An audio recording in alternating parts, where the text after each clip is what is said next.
Hello students, कैसे हैं आप सब। मैं उम्मीद करता हूँ बिल्कुल ठीक है, सब कुशल मंगल है। तो बच्चों, बीकॉम का पेपर आने वाला है, बहुत नज़दीक है, सेमेस्टर 5 स्टार्ट होने वाला है। तो इसके लिए आपको मैं कई इंपॉर्टेंट क्वेश्चन बता रहा हूँ क्योंकि समय इतना कम है। और बच्चे पूछते हैं कि सर थ्योरी में कुछ क्वेश्चन बता दीजिए जिससे हमारा थ्योरी वाला पोर्शन थोड़ा सा कवर अप हो जाए, क्लियर हो जाए।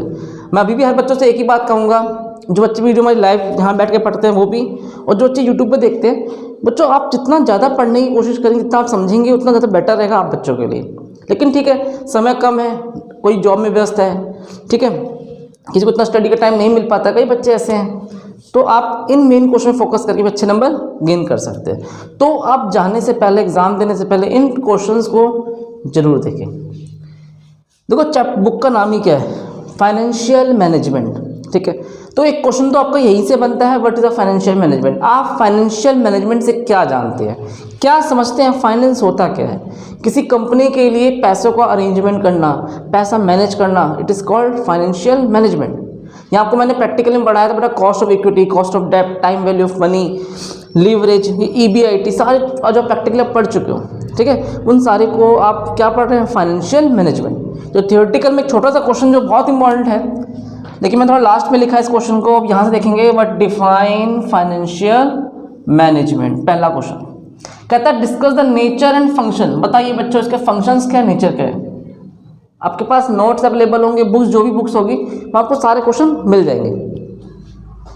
तो what is the financial planning. अब बताओ फाइनेंशियल प्लानिंग करने की क्या जरूरत है, ये क्वेश्चन भी बहुत इंपॉर्टेंट है। इसके फीचर्स बताओ, वो भी बहुत ज़रूरी है। एक कहता है स्कोप बताइए, ये भी बहुत ज़रूरत क्वेश्चन है, ठीक है। तो ये फाइनेंशियल मैनेजमेंट से रिलेटेड क्वेश्चंस थे जो आप जरूर एग्जाम में एक क्वेश्चन तो आना ही आना है। तो इस टॉपिक को अच्छे से पढ़ना बेटा, फंक्शन, नेचर, डेफिनेशन, स्कोप, सब कुछ अच्छे से पढ़ के जाना है।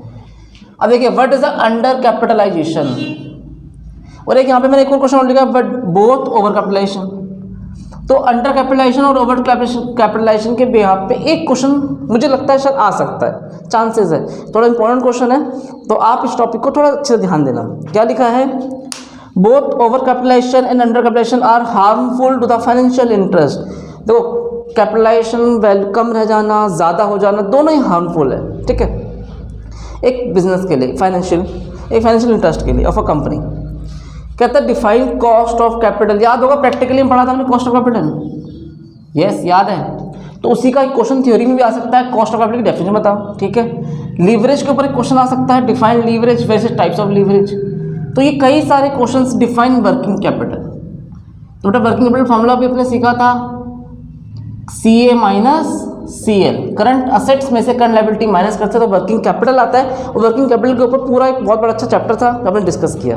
तो यहाँ से भी छोटा सा क्वेश्चन बन सकता है। तो ये क्वेश्चन थोड़ा इंपॉर्टेंट है, थोड़ा उनका चैप्टर से रिलेटेड क्वेश्चन है। अगर आप इन्हें पढ़ लेंगे तो आपको काफ़ी हद तक चीज़ें क्लियर हो जाएगी थियोरेटिकल। तो अब बेटा प्रैक्टिकल अच्छे से करें, थ्योरी भी अच्छे से करें, और इन क्वेश्चनों पे ज़्यादा से ज़्यादा फोकस करें। इसे नोट करो।